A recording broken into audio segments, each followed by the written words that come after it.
This evening, COVID home tests are now available in Guyana. Find out why this method may not be sufficient. 2 men have been charged for the murder of Edith Reuben. CPCE lecturer viciously attacked amid a minibus sale transaction. In the region, storms near Brazil's Rio de Janeiro killed 34, fare tolls may rise. And internationally, Zimbabwe teachers strike as union rejects the government's pay offer. Greetings and welcome to another edition of Channel 2 Headline News Update. I am Bibi Bacchus. Thank you for joining us.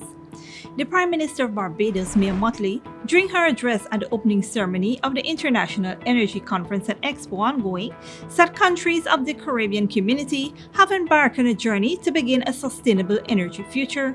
She noted that it is a conversation they must never allow to waver. Of the challenges facing our nations, the climate crisis and the energy transition presents both threats and opportunities for our region. We must protect our people against the threats while taking absolute advantage of the opportunities afforded to us over the course of the next few decades. Speaking on the vulnerability of the changing climate, the Caribbean leader said there is access to a bounty of renewable and non-renewable energy sources. Energy, we all know, is integral to our societies. An abundant and affordable supply of energy is essential for meaningful social and economic activity. And to achieve growth in these activities, governments must actively implement policies that will create and incentivize the sustainable use of energy resources. This is because utilizing some of these energy sources is not without its difficulties. She alluded to the region's natural disasters, which have included volcanoes, hurricanes, floods, and the oceans pushing up onto the land. Addressing the root cause of the exacerbation of these disasters, Prime Minister Mottley said the world is matched by a failure to appreciate what is meant by net zero. This term refers to the global goal to reduce proliferation of environmentally detrimental energy sources, replacing them with renewable energy. Prime Minister Mottley, while calling for urgencies on these matters, said Caribbean people are not single-issue people. She stated that complexity and frankness are required if the ramifications of these issues are to be respected and properly addressed. This includes the victimhood of vulnerable Caribbean nations to colonization and exploitation. However, the Prime Minister stated that the disparity has been perpetuated in the Caribbean societies to close the gap. Quote, "If we are to live in a way that helps people, we must have difficult conversations about preventing injustices," she asserted. Esther Sobers informs us in this report that a CPCE lecturer was viciously attacked during a minibus sale transaction. The lecturer claims that the dealer may have orchestrated the attack and that the entire incident has made him fearful for his life. Here is more. When they throw me back in the bus, I heard him saying to the guys, "Kill this man, boy, kill this man, kill this man, boy." He went and he started to drive the bus. What was supposed to be a simple transaction for the purchase of a minibus unexpectedly turned into a horror story for a Cyril Potter College of Education lecturer who was allegedly abducted, beaten, and robbed by a popular auto dealer. Headline News spoke to a fearful Christopher Johnson, who reminisced on the horrific attack as he visited the auto dealer residence in Sophia to collect a document for the bus on February 8, 2022. He said the situation took a turn for the worse when he was attacked by the auto sale dealer and 2 other men. When I looked up, a guy was running, coming right through the door and sat right here, in this seat here. And said, "Don't say anything," and then hit me in the face right here. When he said to me, "Don't say anything," and hit me in the face, I spin around like this. And I grabbed the piece of wood that he had. But at that time, he had a scissors in the other hand. And he started to choke me with the scissors. I turned like this, and I had the wood with this hand, and I'm trying to block, and he took me a couple of times in my head with the scissors. So I managed to yank the wood away from him. So I got the wood away from him, and I put it in the front seat next to me there. Now, I'm looking at a way how to get out of the bus. So I opened the front door and tried to run, and the other guy was waiting for me because I couldn't see, blindsided me because I was looking at these 2 guys here. And when I opened that door, he tripped me and hit me in my head with something. Then they picked me up and throw me back in the bus right in this seat and try to force me down to the ground, but the space is so small I couldn't fit down there. I keep telling I can't fit down there, and they keep hitting at me. So when I looked up through this window side here, I saw his wife upstairs, and I said to her, I said, "Where is your humanity?" I said, "Siso, where is your humanity?" The old woman was downstairs. I said, "Where is your humanity?" And they both closed their doors and went inside.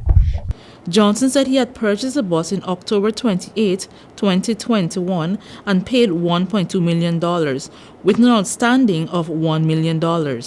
However, after making the payment, Johnson noticed that the bus had a lien and the auto dealer was not the official owner of the bus. Johnson further alleged that apart from being abducted and assaulted, he was also robbed of cash and other valuables by the auto dealer. At that time, I was just happy to be alive. When I said I was really happy to be alive. But the whole ordeal, I see this man and I call him brother. What did they took from you? They took about $400,000 in cash because I was to get it's a full coverage insurance to the bus. So I told them I was gonna do 6 months. But I said, well, if I'm having so much trouble to get 6 months, when I gotta do a year now, what's gonna happen? So I just walk with the extra money so I can say I do 1 year and then get it over with by the time I do my investigation, find out what's really with the bus. So he took that $400,000 from me. I had like $1 million in recessed lights in the bus because I was doing a contract. So they were in 2 boxes. Those are in there. All my IDs, all my bank cards. I have checkbooks in there for Citizen Bank and Republic Bank. He has all my IDs, all my driver card, all my professional and academic certificates inside the bus also. So virtually he has everything for me. And he has my 2 cell phones.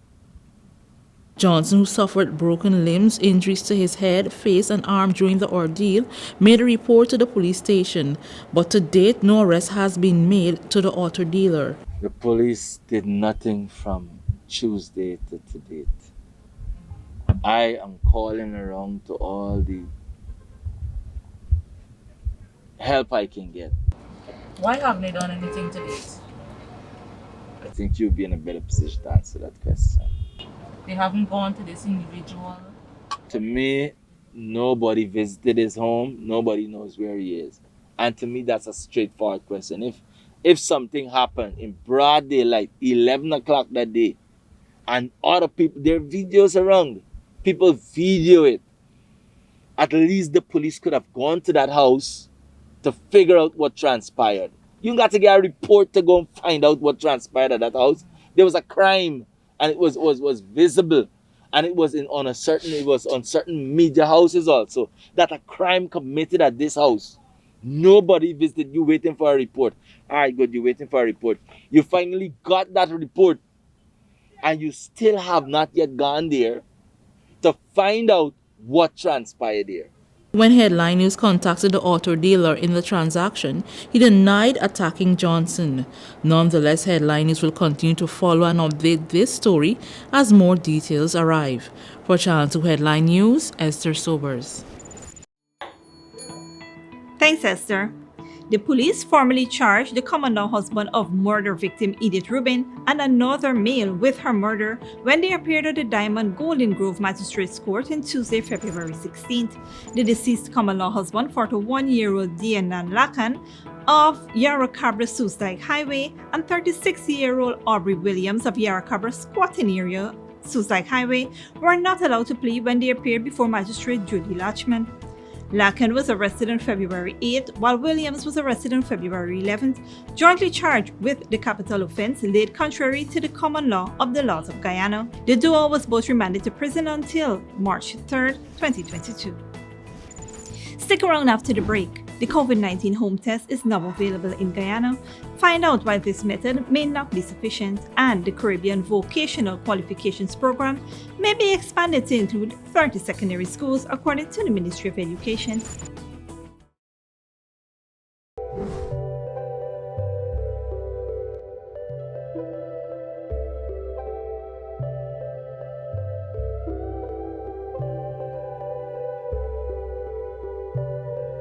Good girl forget things.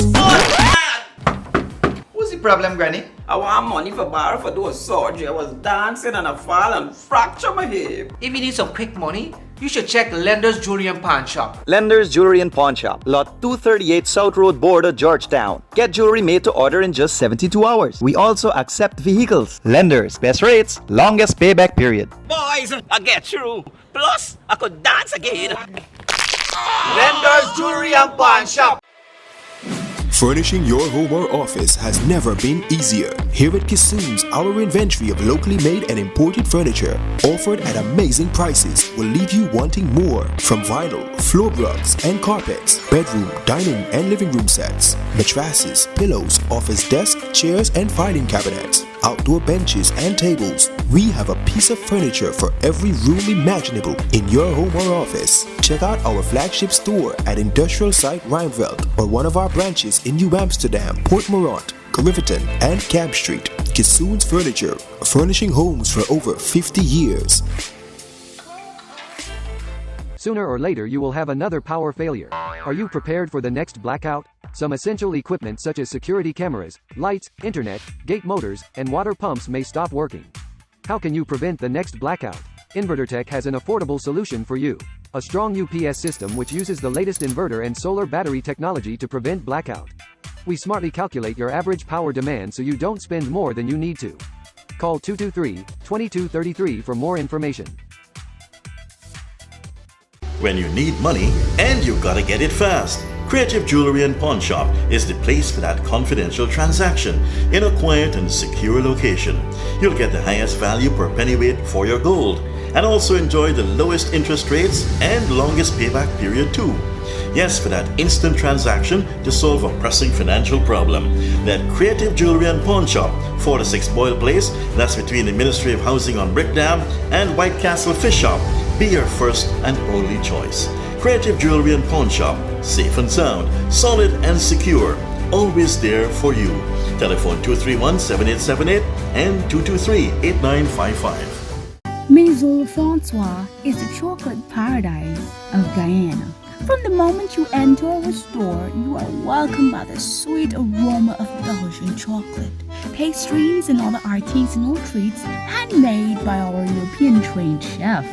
Our convenient location at the City Mall is the perfect place to take that special someone or to take home a little sweetness. So treat yourself with a taste of Paris in the heart of Georgetown, only at Maison Francois.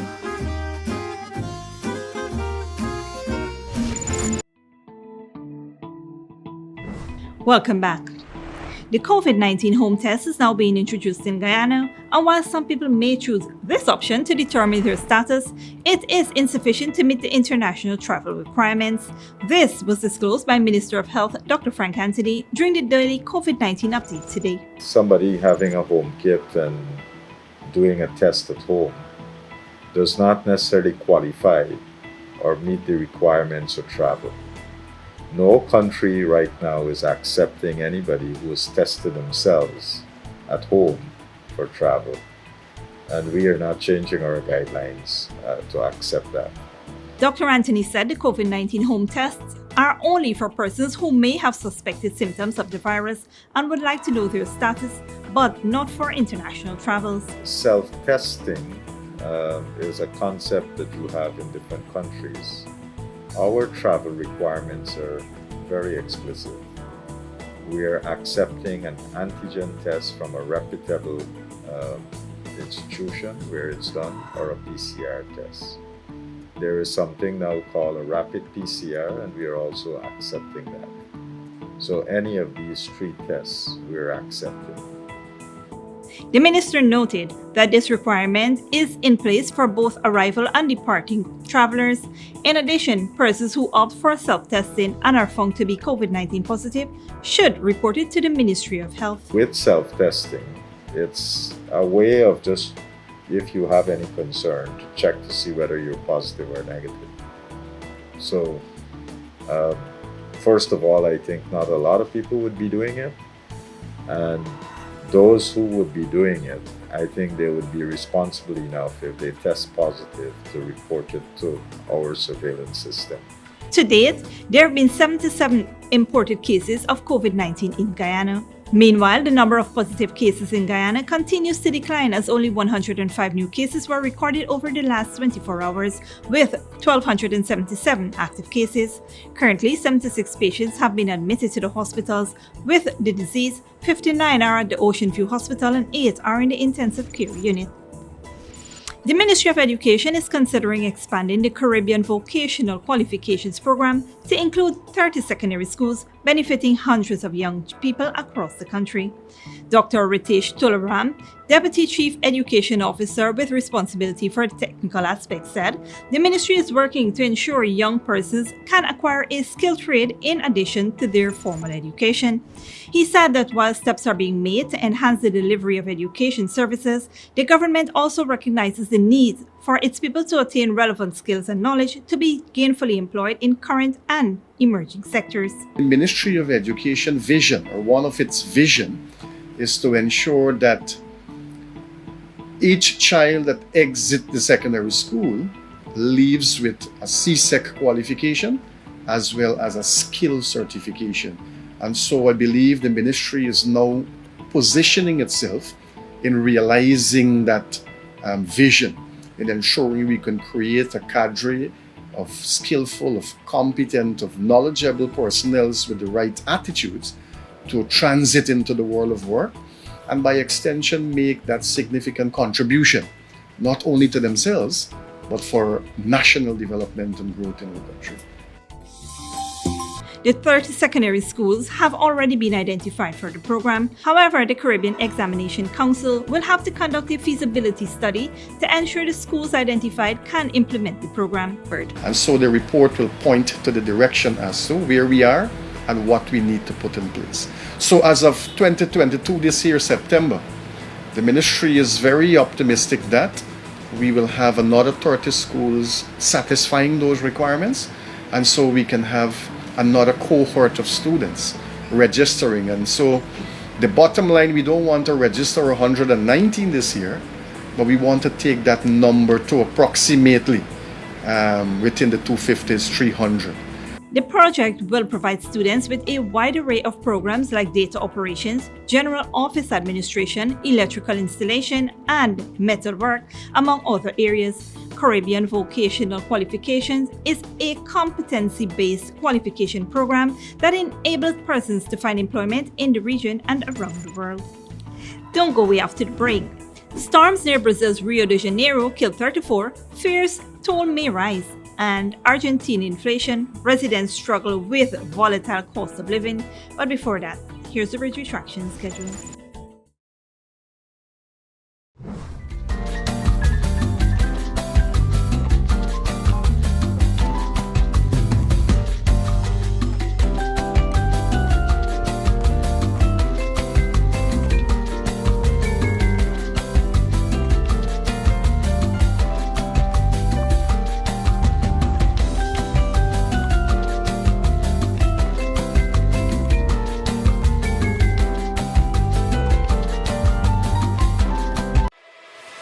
Furnishing your home or office has never been easier. Here at Kissoon's, our inventory of locally made and imported furniture, offered at amazing prices, will leave you wanting more. From vinyl, floor rugs and carpets, bedroom, dining and living room sets, mattresses, pillows, office desk, chairs and filing cabinets, outdoor benches and tables. We have a piece of furniture for every room imaginable in your home or office. Check out our flagship store at Industrial Site Rijnveld or one of our branches in New Amsterdam, Port Morant, Riverton and Camp Street. Kissoon's Furniture, furnishing homes for over 50 years. Good girl forget things. Who's the problem, Granny? I want money for borrow for those surgery. I was dancing and I fall and fracture my hip. If you need some quick money, you should check Lender's Jewelry and Pawn Shop. Lender's Jewelry and Pawn Shop, lot 238 South Road Border, Georgetown. Get jewelry made to order in just 72 hours. We also accept vehicles. Lender's, best rates, longest payback period. Boys, I get through. Plus, I could dance again. Lender's Jewelry and Pawn Shop. Maison Francois is the chocolate paradise of Guyana. From the moment you enter our store, you are welcomed by the sweet aroma of Belgian chocolate, pastries, and other artisanal treats handmade by our European-trained chef. Our convenient location at the City Mall is the perfect place to take that special someone or to take home a little sweetness. So treat yourself with a taste of Paris in the heart of Georgetown, only at Maison Francois. Sooner or later you will have another power failure. Are you prepared for the next blackout? Some essential equipment such as security cameras, lights, internet, gate motors, and water pumps may stop working. How can you prevent the next blackout? InverterTech has an affordable solution for you. A strong UPS system which uses the latest inverter and solar battery technology to prevent blackout. We smartly calculate your average power demand so you don't spend more than you need to. Call 223-2233 for more information. When you need money and you gotta get it fast, Creative Jewelry and Pawn Shop is the place for that confidential transaction in a quiet and secure location. You'll get the highest value per pennyweight for your gold and also enjoy the lowest interest rates and longest payback period too. Yes, for that instant transaction to solve a pressing financial problem. That Creative Jewelry and Pawn Shop, 46 Boyle Place, that's between the Ministry of Housing on Brickdam and White Castle Fish Shop, be your first and only choice. Creative Jewelry and Pawn Shop, safe and sound, solid and secure, always there for you. Telephone 231-7878 and 223-8955. Welcome back. Here is Esther Sobers with today's regional and international news. Good evening. Now we take a look at news in the region and around the world. In South America, landslides and flash floods have killed dozens of people in Brazil. Al Jazeera Katia Lopez Haduyon reports. The force and magnitude of this rainfall was unexpected. Within hours, streets across the Brazilian city of Petrópolis were submerged. Nearby, families are stunned as floods and mudslides get closer to their homes. The current so strong, it pushed vehicles along streets like toys. Even a bus is aimlessly dragged away, nearly covered in water. This group desperately tries to hold on. The local fire department says more than 250 millimeters of rain fell within 6 hours. That's more than the monthly average for the entire month of February. The region is still recovering from the damage of last year's heavy rains, where more than 500 people were killed. This year, again, authorities fear the death toll will likely rise. Recovery efforts are underway. President Jair Bolsonaro, who's visiting Russia, has called on the local government to deliver immediate support to what will likely be a long-term operation. Katia Lopez Odoyan, Al Jazeera. Also in South America, Argentina is grappling with stubbornly high annual inflation, now running at 50%. Al Jazeera Teresa Bo reports. It's a culinary hotspot in the central market of Buenos Aires, and people here pride themselves in cooking the best Spanish tortillas in the city. But with the country's inflation rate at 50%, Patricia Rodriguez Real says she has to make an extra effort each month to keep the business going. Argentina is a disorganized country, but we learn to surf the situation. It's a constant challenge and a learning experience. Our products have very good quality. I don't want to reduce our quality, so what I do is try to sell as much as I can so I gain in quantity and don't have to increase the price as much. The government has been trying to regulate the rising prices with controls and other economic measures, but it has not succeeded. Inflation has been a problem for Argentines for decades, and that's why people implement strategies to protect their income. In this market, for example, butchers meet once a month to agree on the price of certain cuts, and they promote those prices in cardboards like this one. The problem, we're told, is that this month the price of beef went up around 7%. So now they have to change these cardboards once again. José Luis Aduna owns a butcher shop. Since the pandemic, beef consumption has dropped significantly, and he's still trying to recover from the economic impact. The beef culture in Argentina is huge, with barbecues every weekend. What we see is people not eating as much beef like before, and they are eating pork and chicken instead. Inflation forces the government to guarantee that salaries and pensions increase to keep up with the constant rise in prices. Protests like this one show it does not always work. On Tuesday, thousands gathered in the center of Buenos Aires to demand more government assistance. Argentina and the International Monetary Fund are in financial talks to negotiate more than 40 billion in debt to target inflation. But economists say the fight to control rising prices won't be easy. In Argentina, there are several factors that have an impact on inflation. That's why it's so difficult to tackle it. Unless there is an integral plan that attacks all those causes of inflation, it's like a monster with 1,000 heads. Argentines have gotten used to living with inflation, and many have found ways to survive it. But it's a vicious cycle that has hurt the country's chances of growth. Argentines have gotten used to living with inflation, and many have found ways to survive it. But it's a vicious cycle that has hurt the country's chances of achieving long-lasting economic growth. Teresa Bo, Al Jazeera, Buenos Aires. And internationally, Zimbabwe's government suspended thousands of teachers for 3 months without pay for going on strike and demanding more money. Striking teachers say rising inflation is eating away at their salaries and they want to be paid in US dollars. Al Jazeera Haroon Motasa reports. It's another week of children going to school in Zimbabwe and doing nothing constructive because there are no staff. The government suspended thousands of teachers for 3 months without pay for going on strike, demanding more money. We are not learning, we are now playing. Yes. There are no teachers, we are now roaming around. The government has offered teachers a 20% pay increase, payment of part of their salaries in US dollars and other incentives, including free education for their children and loans for housing. But unions rejected the offer, saying it's still not enough. The government here employs about 140,000 teachers nationwide. It's not known exactly how many of them are on strike.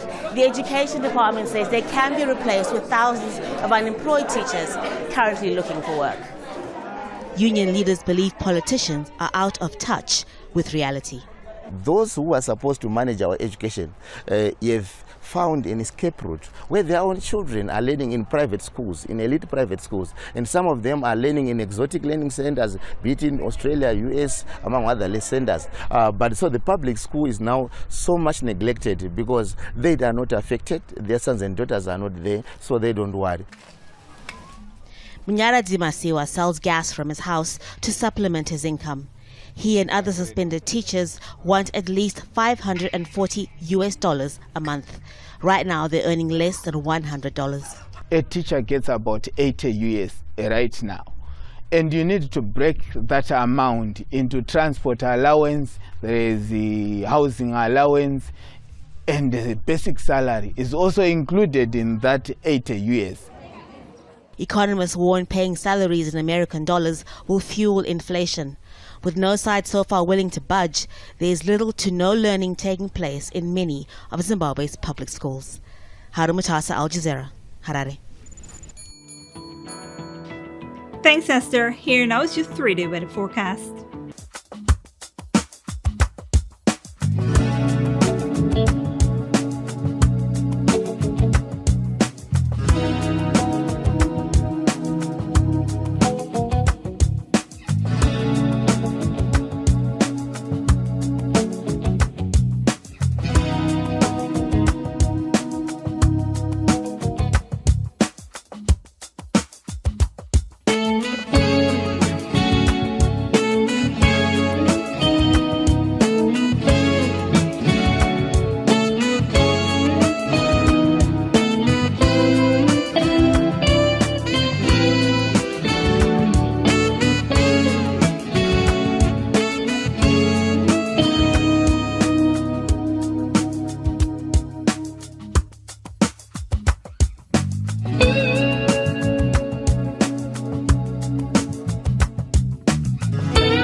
And that is all for this edition of Channel 2 Headline News Update.